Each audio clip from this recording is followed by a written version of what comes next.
আসসালামু আলাইকুম দর্শক মণ্ডলী, আজকে আপনাদের দেখাবো কামিজের সাইড সোজা করে কিভাবে সেলাই দিবেন এবং কামিজের সাইড কামিজ নতুন থাকে কিন্তু কামিজের সাইড ছিঁড়ে যায়।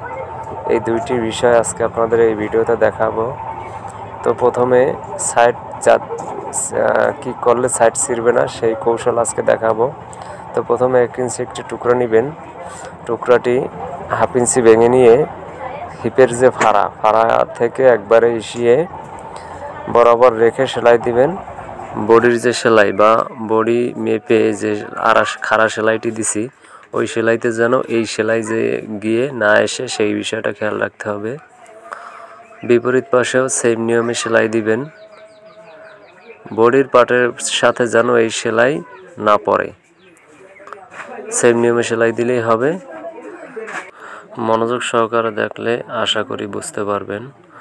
তো নিত্য নতুন সেলাই রিলেটিভ ভিডিও পেতে চ্যানেলটি ফলো বা সাবস্ক্রাইব করে সাথে থাকুন।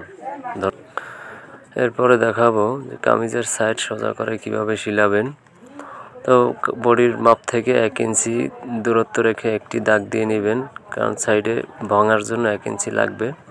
তো এরপরে শেপ কাটটা রেখে একটি দাগ দিয়ে নেবেন। শেপ কাট দিয়ে দাগ দেওয়ার কারণ হচ্ছে শেপ কাটে হালকা একটু শেপ থাকে, তো এই শেপটা যদি এইখানে দিয়ে দেই তাহলে কামিজটা ব্যবহার করে বা পরে খুবই আরাম পাবে।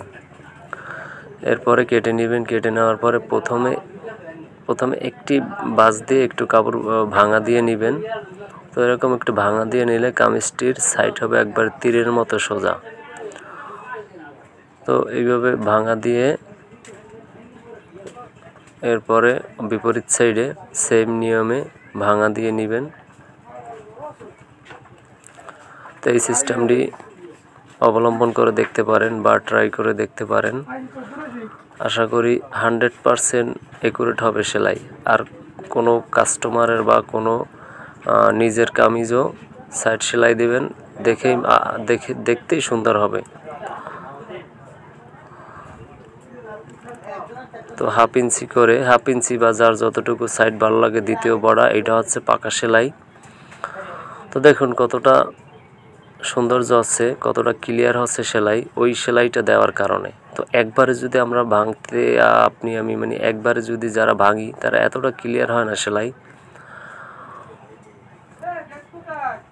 দেখুন এইখানে একটু খেয়াল করে দেখুন, এই যে আমরা যে 1 ইঞ্চি যে পট্টিটা লাগিয়েছি সাইড মজবুত করার জন্য যাতে না ছিঁড়ে যায়, তো সেই 1/2 ইঞ্চি পট্টিটার উপর কানা পর্যন্ত সেলাইটা নেবেন। এরপরে সুন্দর করে এভাবে নিয়ে আসবেন। তো খুবই সুন্দর হবে শেষ পর্যন্ত দেখুন।